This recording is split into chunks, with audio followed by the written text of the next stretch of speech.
Welcome to sports live presented by Cool. আপনাদের সাথে আছি আমি মঞ্জুরি আজাদ এবং সেই সঙ্গে আছে আমি Syed Abid Hossain Sami. Mother of all sporting events বলা হয় অলিম্পিককে। তবে বাংলাদেশের কনটেক্সটে আমরা যদি চিন্তা করি, definitely cricket is the biggest game here in Bangladesh, but world কনটেক্সটে অলিম্পিক্সের মতো জায়গা কিংবা এশিয়ান গেমসের কথা যদি আমরা বলি, যে বাংলাদেশের পার্টিসিপেশনটা আসলে ওই পার্টিসিপেশন পর্যন্তই থাকে, টু বি ভেরি অনেস্ট। তবে এর মাঝেও একটা যাচাই বাছাইয়ের বিষয় থাকে যে হ্যাঁ, ন্যাশনাল লেভেলে যে সমস্ত অ্যাথলেটরা কম্পিট করতে যাচ্ছেন তারা আসলে নিজেদের জায়গা থেকে নিজেদেরকে কতটুকু প্রোগ্রেস করেছেন। সোফার এই পর্যন্তই আসলে দিন শেষে বাংলাদেশের সান্ত্বনার জায়গাটা থাকে যে হ্যাঁ, নিজেদের প্রিভিয়াস রেকর্ডটাকে তারা ছাড়িয়ে যেতে পেরেছেন কিনা। 10 মিটার এয়ার রাইফেলের খবর দিয়ে শুরু করব। 10 মিটার এয়ার রাইফেলে বাংলাদেশের শুটার রবিউল ইসলামের পথ চলাটা শেষ হয়েছে। বাছাই পর্বেই 49 জনের মধ্যে 43তম হয়েছেন তিনি। প্যারিস অলিম্পিকে বাংলাদেশের আশার বড় একটি অংশ ছিলেন রবিউল, কিন্তু ফ্রান্সের সাতেইরো শুটিং কমপ্লেক্সে 10 মিটার এয়ার রাইফেল ইভেন্টে জ্বলে উঠতে পারেননি তিনি। 49 জন শুটার থেকে সেরা 8 শুটার ফাইনাল রাউন্ডে খেলবেন। রবিউল 624.2 স্কোর করেছেন। আর্চার সাগর ইসলাম তার ইভেন্টে খেলবেন 31 জুলাই। তাকে ঘিরে প্রত্যাশা রয়েছে বাংলাদেশ অলিম্পিক অ্যাসোসিয়েশনের।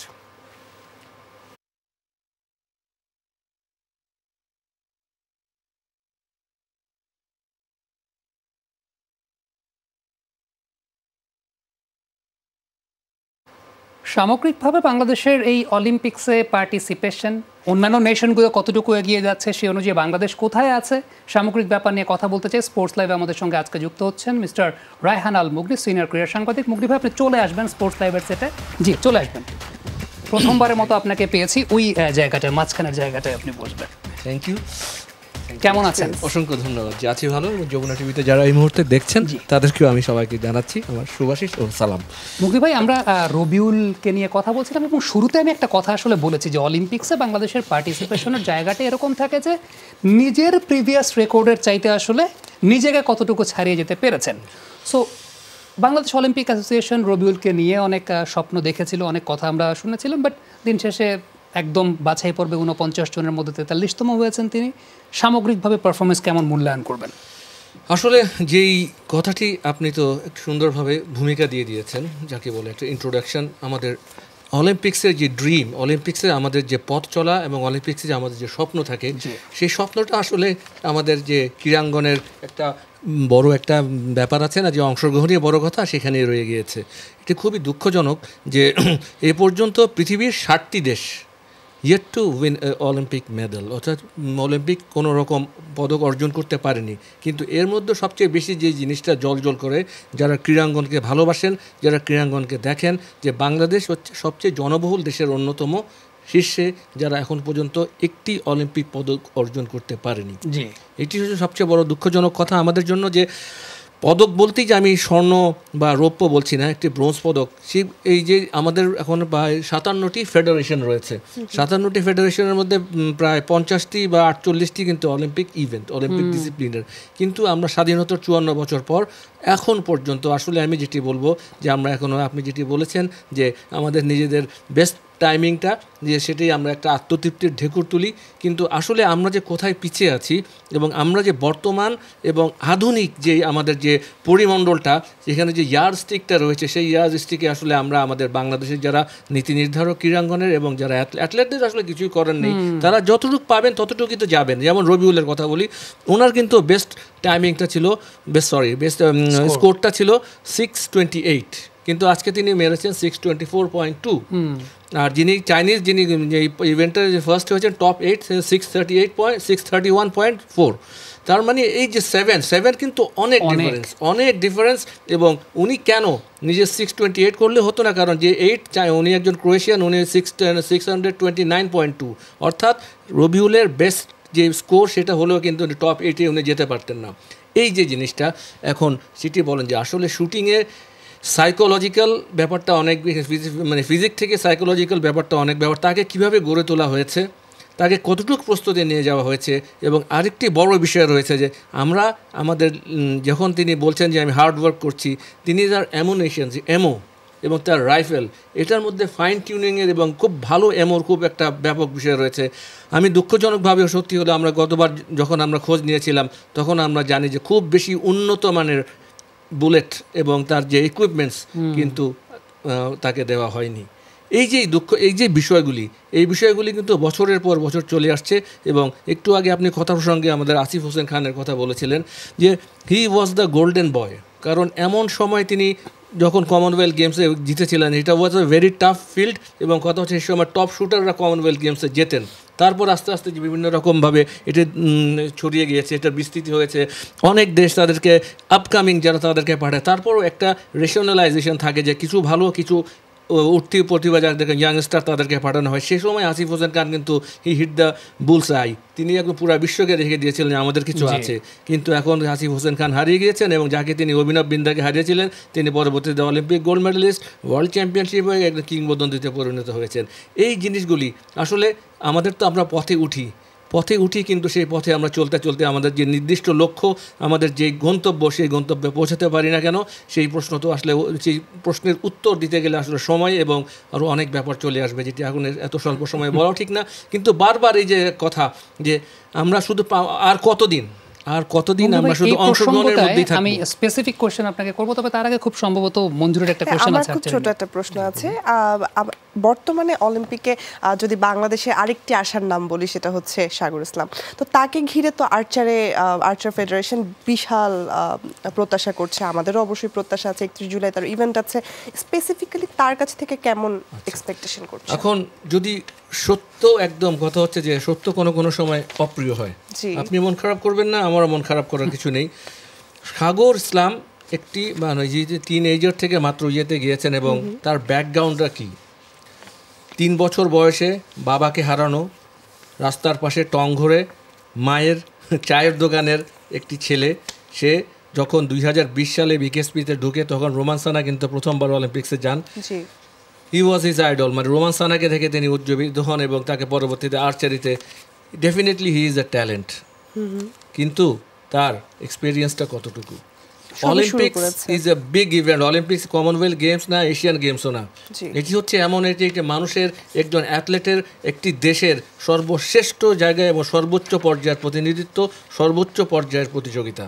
তো সেখানে সাগর যদি ভালো করবেন না সেটা তো আমরা প্রত্যাশা করবো না। একজন বাংলাদেশি হিসেবে যে কথাটি একটু আগে বললাম, তিনি যদি আমাদের সেই পদক খরাতি কাটাতে পারেন, অন্তত প্রথম ভাগে তাকে যেতে হবে টপ 8-এ, সেটি যদি তিনি করতে পারেন সেটিও আমাদের জন্য অনেক বড় অর্জন।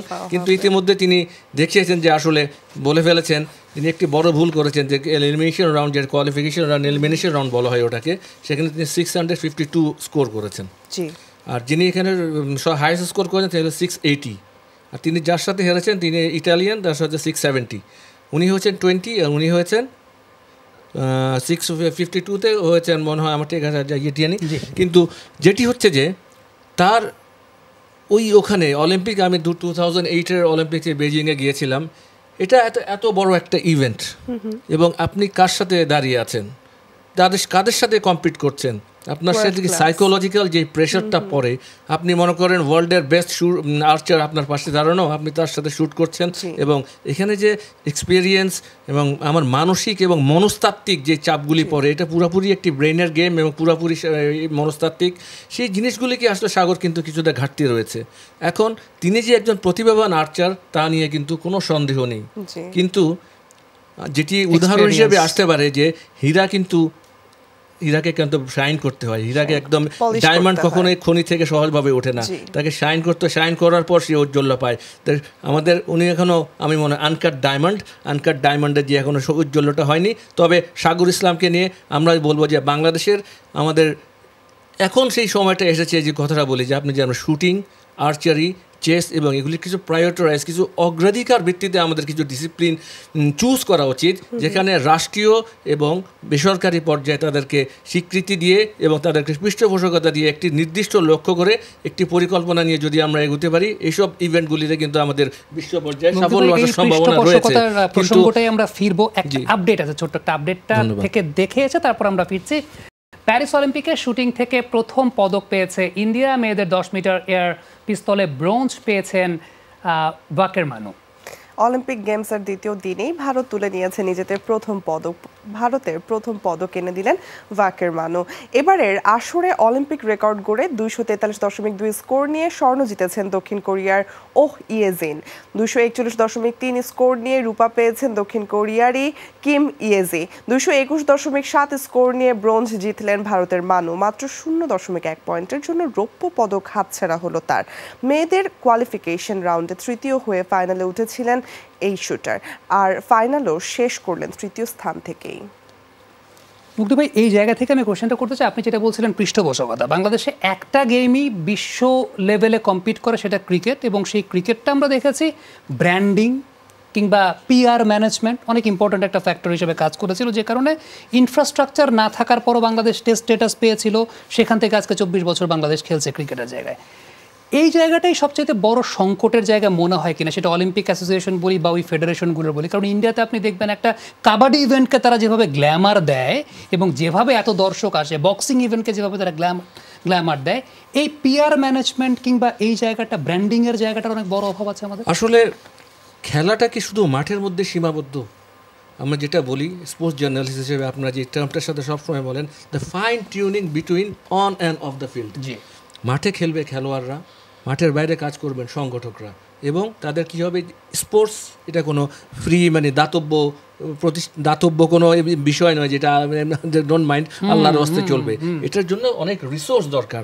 সেই রিসোর্সগুলি আমি যেটি বলবো, বাংলাদেশের বর্তমানের যে অর্থনীতি, সেখানে কিছু যদি অগ্রাধিকার ভিত্তিতে যেই ডিসিপ্লিনগুলোতে আমরা সাফল্য আনতে পারি, কিন্তু এটি এখনও করা হয়নি, মুখে বারবার বলা হয়। কিছু ডিসিপ্লিনকে যদি ক্যাটাগরাইজ করে সেভাবে যদি আমরা এগিয়ে চলি, আমি যেটি বলবো যে তিনটি বিষয়। একটি হচ্ছে একটি দীর্ঘমেয়াদী পরিকল্পনা, দ্বিতীয় হচ্ছে এটি অবশ্যই হবে আধুনিক এবং পরিকল্পিত, এবং তৃতীয়টি হবে সুনিয়ন্ত্রিত। এই তিনটি জিনিসের সমন্বয় কিন্তু বাংলাদেশের কোনো ডিসিপ্লিনেই নেই। আপনি যাদেরকে গ্রুম করবেন, যাদেরকে নার্চার করবেন, তাদেরকে নিয়ে টার্গেট থাকতে হবে যে আমরা তাদেরকে শুরু করলাম আগামী 5 কি 10 বছর পর।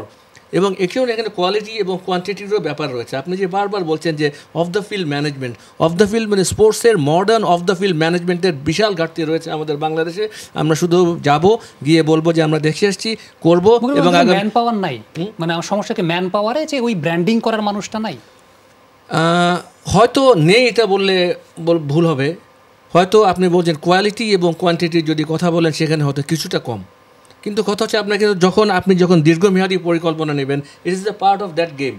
আপনি যখন শুধু ওটা করবেন, সেই কাজগুলো করার জন্য তো আপনাকে সেই জনবল তৈরি করে ফেলতে হবে। এবং আমি এটা দৃঢ়ভাবে বিশ্বাস করি, বাংলাদেশের ইয়াং জেনারেশন যত বেশি ইউথ, এবং কথা হচ্ছে আমাদের যে টেকনোলজি আধুনিক প্রযুক্তির সাথে যত বেশি তাড়াতাড়ি সমন্বয় করতে পারে, আই হ্যাভ এভরি বিলিভ যে এই জিনিসগুলিকে যদি ইনপুট দেওয়া হয়, আমাদের ইয়াং জেনারেশন কোনো দিন পিছিয়ে থাকবে না। কিন্তু আমি আপনাকে বলবো যে আপনি একজন ক্রীড়া সাংবাদিক, স্পোর্টসের সাথে ভালোভাবে সম্পৃক্ত আছেন, যে আমাদের দেশের কোন ডিসিপ্লিনটায় একটা লক্ষ্য নিয়ে আমি যেটাকে তিনটি যেই বিষয় সাবজেক্ট বললাম সেভাবে এগিয়ে চলেছে। ক্রিকেটের আলাদা কথা, ক্রিকেটের কিন্তু রিসোর্সের অভাব নেই, বিকজ এই পার্টটা দিস পার্ট অফ দ্য বলে রুলড বাই ক্রিকেট। কারণ ইন্ডিয়া রয়েছে পাশে, দে রুল দ্য ক্রিকেট ওয়ার্ল্ড। আচ্ছা ঠিক আছে, বাতাস আছে না, বাতাসে মানে যখন বাতাস আসে, বাতাসে অনেক কিছু হয়, সেই পালে কিন্তু হাওয়া লেগেছে ক্রিকেটে, বাংলাদেশের স্পোর্টসেও আচ্ছা চলে আসছে। কিন্তু ক্রিকেটে আপনি যেটি বলছেন যে এখানেও আমাদের অনেক কথা রয়েছে, সেই কথা বলতে চাচ্ছি না।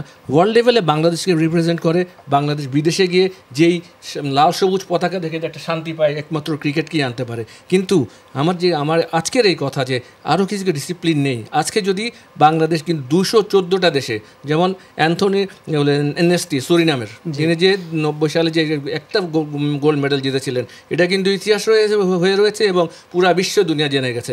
কিন্তু ক্রিকেট ওয়ার্ল্ড কাপ কতজন মানুষের কাছে পৌঁছেছে বলেন আপনি? ক্রিকেট সেটা কিন্তু এই জিনিসগুলি খুব সহজ জিনিস।